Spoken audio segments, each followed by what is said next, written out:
If you've been praying, reading your Bible, and asking God to heal your trauma, but you still feel anxious, on edge, emotionally triggered, you're not alone. You're not spiritually weak, and you're not broken. You might be missing a biological reality that changes everything. Your nervous system got hijacked by trauma, and today I'm going to show you exactly how that happened and what neuroscience says about getting it back. I'm Christine, a retired trauma therapist and pastor, and I make videos about how to renew your mind and retrain your brain. So let's start with the biology. You have a nervous system designed by God with two main branches, the sympathetic and the parasympathetic. A lot of people who've experienced trauma end up blaming themselves for how they react. Why am I so anxious? Why do I overreact? Why do I shut down? Why can't I calm down? With trauma, your nervous system adapted to survive. Trauma responses are learned survival patterns. And the good news is, because they were learned, they can also be relearned.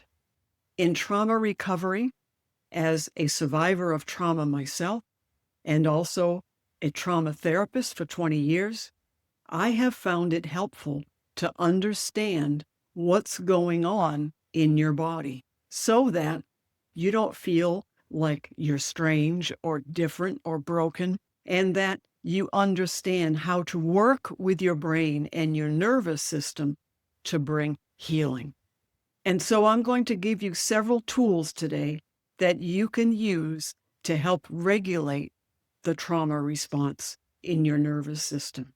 Now, I'm not going to get into the weeds on all of this nervous system stuff, even though I love to geek out about it, but that's probably not why you're here. So here are the basics. The autonomic nervous system regulates involuntary body functions without your conscious direction. It constantly controls vital processes such as your heart rate, your digestion, your breathing rate. Your ANS has two basic branches, the sympathetic nervous system, which is known often as fight or flight, and the parasympathetic nervous system. First, let's talk about the sympathetic nervous system. You can think of it as the gas pedal. It prepares you for danger. This involves the fight, the flight, or the freeze response. The nervous system prepares us to fight if that's the best way to be safe, to run, to flee if that's the best way to be safe, or if neither of those seems possible, a freeze, where you literally freeze like a deer in the headlights. When the sympathetic nervous system is activated, you may feel like you're looking around everywhere expecting danger. You want to know where you are. You want to know where the exit is. You want to know where people are. That's another symptom of that parasympathetic nervous system trying to keep you safe. Your heart rate becomes faster. Your breathing becomes shallow, fast, or holding your breath. When it's activated, you feel anxiety, fear, maybe panic, and you feel muscle tension. Sometimes I didn't used to think this system was a friend. I felt like it was an enemy, but this system was designed by God to protect us in danger. The parasympathetic nervous system is known as rest and digest, or rest and restore. You can think of it as the brake pedal. When it's activated, you feel you can rest, you feel calm, you feel relaxed, your digestion works well, and this is the state where the body and brain repairs itself. It's also the state in which you feel you can be connected socially to other people. So what does trauma do to the nervous system? After trauma, the amygdala, part of the brain, and the nervous system become more sensitive. The nervous system begins detecting danger faster. whether it's real danger or perceived danger, whether it's external danger or internal danger. When you have trauma, being triggered is a visceral, involuntary nervous system response. A trigger is an internal or an external stimulus or reminder, a sight, a sound, a thought. It reminds the brain of a past painful or traumatic event, causing the body to react with a fight or flight response. You may feel sudden anxiety, fear, panic, or emotionally overwhelmed. This alarm system becomes overprotective. It's kind of like the smoke detector in your kitchen that goes off to alert you if there's a fire, which we appreciate, and also to burnt toast. It's your body trying to keep you safe. A dysregulated nervous system that's stuck in the sympathetic response can make even safe moments feel unsafe. So I'm going to give you some practical nervous system tools that you can use to work with your nervous system to regulate it. The first tool is breathing. Breathing is so powerful in regulating your nervous system and your emotions. So the tool we're going to talk about today is a slow exhale breathing. It helps you slow down the nervous system. What you do is you breathe deep from your abdomen. When we're anxious, we breathe just like this. So what you want to do, as deep as you can, focus your breath coming from your abdomen. And longer exhales activate parasympathetic calming.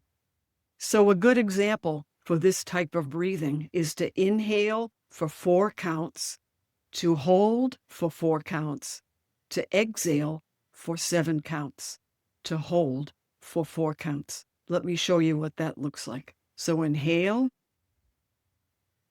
hold, exhale. So when can we practice this breathing? Well, anytime you notice that your nervous system is a little bit revved up, that's what I call it with mine. I might notice my heartbeat is faster and I feel jittery inside. When I have that, I take a moment and I use that long exhale breathing. Even 30 seconds can make a big difference. I have another little tool that I use for this, and I'll tell you about it a little bit later. Another thing you can do is to practice this at regular times during the day.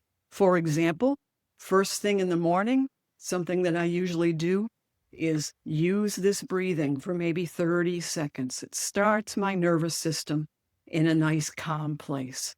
And then maybe middle of the day, maybe lunchtime, I could do that again. And certainly before bed, it's something that I do. So as you check in with your body, you can notice how your body is feeling and breathe accordingly. Tool number 2 is grounding through the senses. This means that you want to anchor yourself in the present moment. Because when you're in that sympathetic trauma response, it feels like you're back wherever that was when this danger occurred. So grounding through the senses helps you to be more present in the present, which helps your brain to know that it's safe. One thing you can do is just simply use your vision and just look around the room. Notice all the details that you can. You may want to notice the colors in the room. You might want to just count all the blue colors that you see in the room. You might want to count the rectangular things that you see in the room, maybe picture frames, something like that. It anchors you to the present moment. Something else is you can make sure your feet are on the floor and consciously help yourself to feel that. Or if you're sitting in a chair, feel your bottom sitting on the chair and being supported by the chair. You can notice sounds or colors or textures. Sometimes you can use your senses, such as 3 things you can see, 3 things you can hear, 3 things you can feel, and maybe 3 things you smell, if that's available, or 3 things you taste. Something I used to have clients do is have a popsicle, which is cold. And not only do you get the taste of the flavor, but you get the sensation, the feeling of the cold. And during this, you can tell yourself, it's okay, I'm safe now.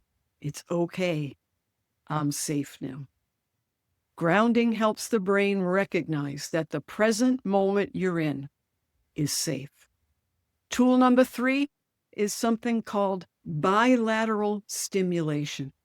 It's a therapeutic technique that uses rhythmic, alternating sensory input to engage both the left and the right hemispheres of the brain. It's most well known by a therapeutic technique called EMDR, eye movement desensitization processing, in which the therapist may have her finger in front of your face like this and having your eyes follow it to the left, to the right, to the left, to the right. Really, any stimulation, butterfly tapping is something that you can do on your own. So just some slow tapping on yourself for a little period of time. And you can either notice what that feels like, which is grounding, or you can tell yourself, it's okay, we're safe now. There's a book that is called Tapping In, which is a great book on that. And I'm going to put also some recommended trauma recovery books in the link below in my Amazon store. So you can go and check those out. So another tool you can use for bilateral stimulation, but does the alternating for you, it's called touch points. It's something that a friend told me about, and I ordered it online. It's just these little buzzers here. And when you turn it on, you turn each one on, you hold it on either side of your body. I find it's most helpful in my hands. And what I'll do is just sit quietly and to take some time to just allow my nervous system to calm down. I can leave these on as long as I want to. And I find that it is very, very effective in getting me out of that sympathetic state. I will put a link to that in the description below. This is not a sponsor of this video at all. It's just something that I have found helpful. And if you do buy it there, I will get a small percentage that will help the channel. So what does regulation mean? It means returning to a feeling of safety. As you continue to regulate your nervous system in these different ways, you'll find that you begin recovering quicker. In the slide, you can see the sympathetic nervous system activated up here, or you could see the parasympathetic nervous system down here, or you can see what I call the optimal zone, because really we don't function in either or. Our nervous system goes up and down depending on what we're doing and what our need is. So more time in the optimal zone is great. Here's a few things I want you to remember. If trauma changed your nervous system, that does not mean you are permanently damaged or broken. Using the God-given gift of neuroplasticity that this channel is all about, the brain can change. The nervous system can relearn safety. And I want you to remember that healing is a process. It's about helping your body finally experience what safety feels like again. Professional help can be a part of your healing journey, especially if you're having difficulty functioning well in your daily life or your relationships, or you're having a lot of flashbacks or panic attacks, or you're in a depression. There is no shame to adding some professional help. That's why I went into the field that I did, because when God made it clear to me that I couldn't heal just on my own, I went to someone with much fear and trepidation and it was the best thing I ever did. It was the beginning of my healing journey with another Christian who was a therapist, very kind, and helped me on my way to my journey. We're not meant to do healing alone.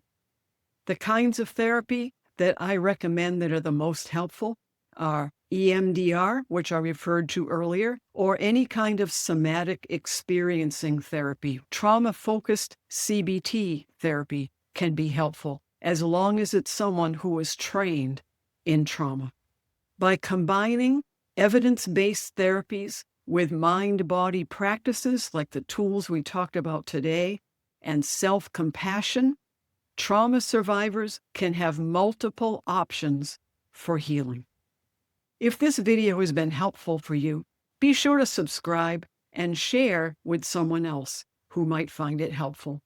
For more videos on trauma recovery, here's a playlist called Trauma Rewired. Thanks for watching today. See you in the next one.